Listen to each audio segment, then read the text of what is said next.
that it's a man's world. um, it definitely was and still can be. When I first got into it 7 years ago, there was a stigma around women joining trades, especially younger women, just because of this whole stereotypical women belong to have families, and what are you going to do, like what's the point of joining the trade if it's only for 5-10 years and you're going to have to leave because you want to start a family, you're going to be a housewife and all that kind of stuff.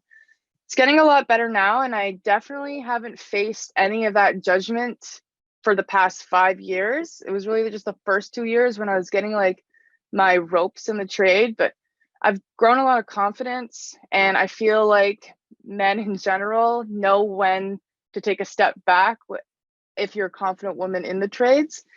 So that would definitely be a misconception, and that I guess it's really all just sexist things, that women are weak and they're not gonna be strong enough for the job, and that they're gonna get tired easy, and that they're just gonna quit on their own because they're gonna realize how hard a hard day's work actually is. Yeah, woman on site actually stems from something completely different. When I first started the trades 7 years ago, I was on Instagram and I was like typing in like tradie lady, blah, blah, blah, like looking for groups in Canada or some kind of online community I could be a part of. And there wasn't really anything at the time on Instagram, but there was one that I found out in Australia called the Tradie Lady Club. You might have heard of it. It's run by a lady named, or Stephanie is her name, but her Instagram name is Melbourne Chippy Chick, and she's got this huge following. Like the account I think is has over 100,000 followers on Instagram, and they put together these meetups for women in trades in Australia, in different provinces of Australia, and they just get together and hang out and support each other on Instagram. And I was like, wow, it's so awesome, like I wish I could have that here. I've been having that feeling for a very long time, but never did anything with it until I met Technically a Tech, which is Constanza Mass in person. She's an environmental technician in Toronto, Ontario. And she also has a pretty big following on Instagram. I've been following her for a little bit before we met. And I was like, this girl's awesome. She's in Toronto. I'm in Ottawa. It's only like a 4 hour drive. Like, I'd love to meet her. And the first night I got there, we kind of just got to talking. And I told her that I, I want to do something for, Ottawa, Toronto, Montreal kind of area, and maybe even bigger one day. But I want to make a place for you and I, because Constanza is an environmental technician, and it's technically not considered a trade. It's just like a part of the environmental sector or a part of the construction industry, but it's not a skilled trade yet, at least.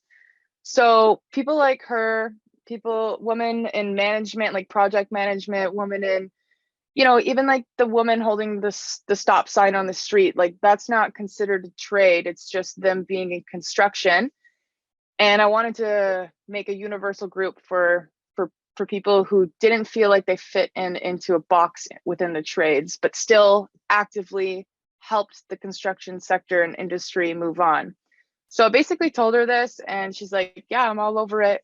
And we kind of got to working on it after meeting with all these ladies. We're like, wow, like this could be the beginning of Women on Site. We spent a couple weeks making logos.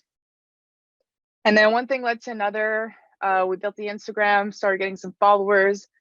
And I thought we were going to be doing this together, just her and I, for forever. But she's like, we're going to need some help with this. This is going to grow pretty fast. So we got Samara Sampson and Darcy Spiteri involved, at Wingnut List and at Sparks to Sparkles on Instagram, who also have like a decent following.